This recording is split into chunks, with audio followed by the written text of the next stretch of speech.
नमस्कार। आज के वीडियो में अति महत्वपूर्ण जानकारी लेकर के आया हूं, जो कि फलादेश करने में बहुत ही उपयोगी है। गत किसी वीडियो में मैंने बताया था कि जिस ज्योतिषी को राशियों और ग्रहों के संबंध में जितनी अधिक जानकारी होगी, वह उतना ही अच्छा से फलादेश करने में सक्षम होगा। जिस तरह से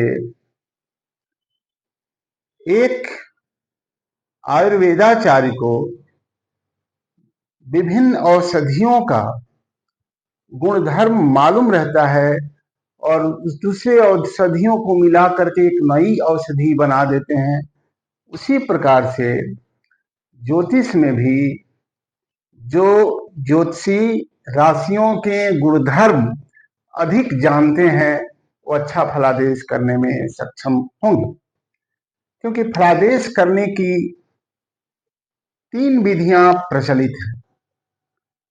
एक तो है ग्रहों के योगानुसार, जैसे केंद्र में किसी का मंगल बली है तो रुचक जो हो गया, सूर्य बली है तो दूसरा जो हो गया, और एक पंचम में गुरु हो, 7वें में ये हो तो ये एक योग है गया, और दूसरा जो है ये बनाने का है, अर्थात इन ग्रहों के गुण स्वरूप जान करके फलादेश करने का है। इसमें आप देखेंगे एक चक्र है यहां पर बना हुआ है, जो राशियों से संबंधित बहुत सारी जानकारियां दे रहा है। देखें, मेष राशि है, उसका स्वामी मंगल है, उसका वर्ण जो है वो क्षत्रिय है, प्रकृति जो है वो पित्त है, स्वभाव जो है वो चर है, और पुरुष इस है वो काल पुरुष में वो शील है, और क्रूर है, दिशा उसका पूर्व है और रंग उसका लाल है। अर्थात स्वामी मंगल हो गया तो मेष राशि वाले जातक में मंगल के अधिक गुण पाए जाएंगे। मंगल जो है स्वाभिमानी है, थोड़ा उग्र भी है, किसी का सहन नहीं करता, किसी के नियंत्रण में नहीं रहता और किसी के दबाव में भी नहीं रहता, तो मेष राशि का ये गुण हो जाता है।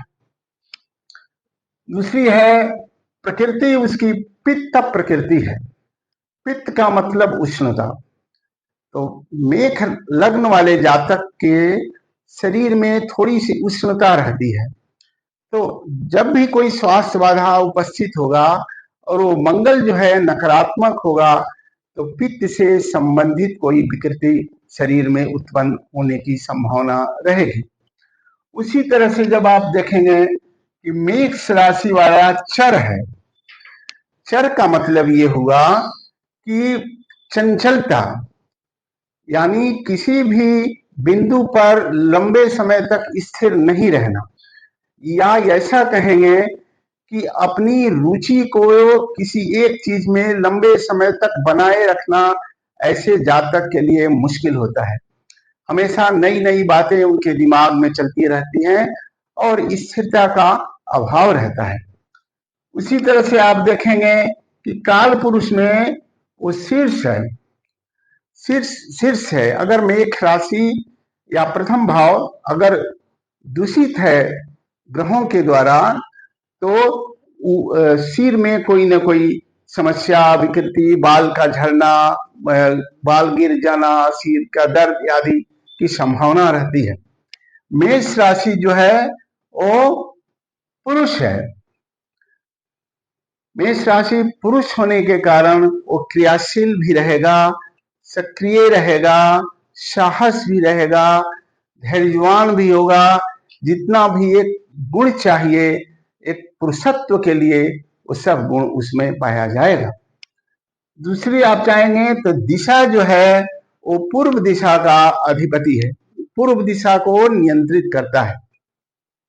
किसी का लग्न यदि मेष है तो पूर्व दिशा से संबंधित कार्यों में सफलता आदि होने की संभावना रहती है।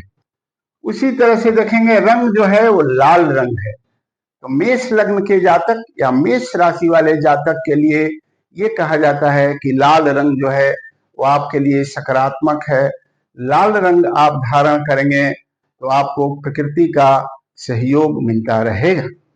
उसी तरह से आप वृष को जाएंगे तो वृष का अधिपति जो है स्वामी शुक्र है। तो वृष लग्न वाले में शुक्र का गुण होता है।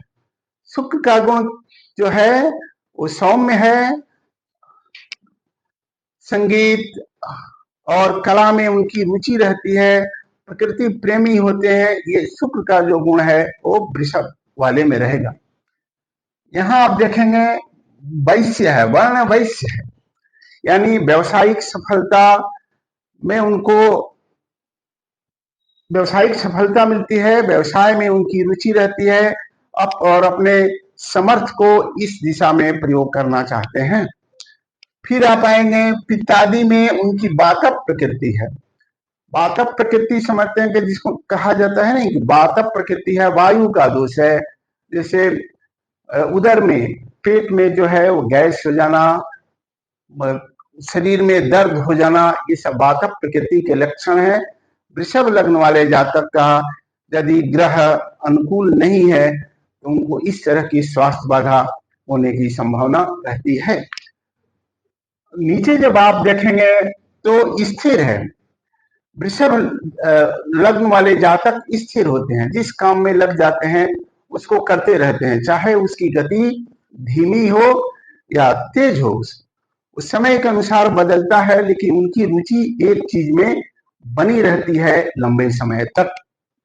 उसी तरह से आप जाएंगे तो ये स्त्री राशि है, इसलिए उनमें सौम्यता भी रहती है, सहनशीलता रहती है, सबके प्रति प्रेम और उदारता उनमें बनी रहती है। नीचे देखेंगे उमुख है। किसी की भी कुंडली में यदि वृक्ष राशि या दूसरा भाव दूषित है, क्रूर ग्रह या पाप ग्रहों के द्वारा है, तो उसको मुख विकृति होती है, जैसे दांत में प्रॉब्लम हो गया, मुख में घाव हो गया, इस तरह की जो विकृतियां होती हैं उसकी होने की संभावना रहती है। उसी तरह से आप नीचे आएंगे तो सौम्य है, यानी सौम्य है, सीधा साधा है, सज्जन है, दुर्व्यवहारी नहीं है। फिर आएंगे वो दक्षिण दिशा का प्रतिनिधित्व करता है वृषभ राशि, तो उस दिशा में उसको सफलता मिलने की ज्यादा संभावना रहती है और उसका रंग जो है वो सफेद है। इसलिए वृष लग्न और वृष राशि वाले लोगों के लिए हम लोग कहते हैं कि आप जो है वो सफेद रंग का धारण कीजिए। इसी तरह से मिथुन राशि का आप देखेंगे उसका अधिपति बुध है, सम है, वो द्विस्वभाव है। तो मिथुन जो द्विस्वभाव राशियां हैं, जैसे मिथुन है द्विस्वभाव, ऐसे जातक हमेशा चिंतन करते रहते हैं क्या करें क्या नहीं करें, निर्णय लेने में वो सक्षम नहीं होते, अनिर्णित की स्थिति उनकी बनी रहती है, इसलिए अपने लक्ष्य तक पहुंचना उनके लिए मुश्किल सा दिखता है। फिर आप देखेंगे वो भी पुरुष है, सक्रिय हैं और बाहु का प्रतिनिधित्व करते हैं मिथुन लग्न वाले जातक।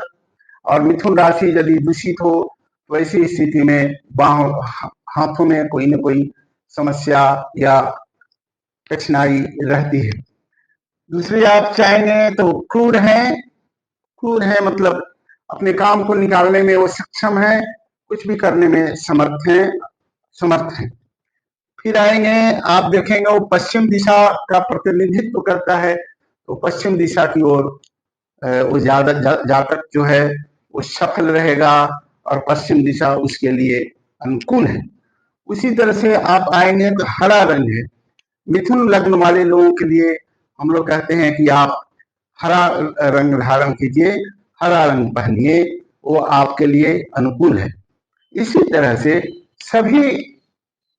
सभी राशियों का यहाँ पर वर्णन दिया गया है। इसको एक बार देख करके अपनी बुद्धि को लगा करके समझ करके फलादेश करना चाहिए। चाहिए। अगले वीडियो में हम ग्रहों के बारे में बताएंगे।